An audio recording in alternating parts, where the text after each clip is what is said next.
প্রত্যেকটা মানুষের জীবন একটি নরপশুর মতন গড়ে ওঠে। আমরা মানুষকুল, কিন্তু আমরা পশু জাতির চেয়েও নিকৃষ্ট। কেন জানো? একটা পশুর জ্ঞান পশুর মতনই থাকে, কিন্তু মানুষ যত শিক্ষা অর্জন করে তবুও বাবা মার কাছে তার শিক্ষার কোনো মূল্য থাকে না।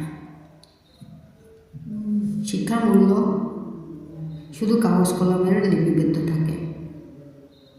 তার ফ্যামিলিতে একটা কথা শুনতে হয়, কোনো যোগ্যতা নেই।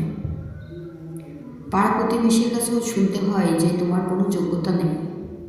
মানুষ কত নিকৃষ্ট। শিক্ষিত ব্যক্তি মূর্খর কাছে শিক্ষা অর্জন করে, আর মূর্খ ব্যক্তি শিক্ষিতের কাছে গলা জোর দিয়ে কথা বলে। দুনিয়ার জীবনটা এতই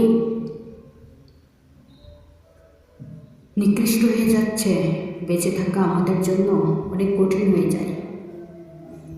শিক্ষা জাতিগণ সম্মানের ক্ষেত্রে কাউকে কিছু বলতে পারে না, এটাই হলো শিক্ষকের দোষ।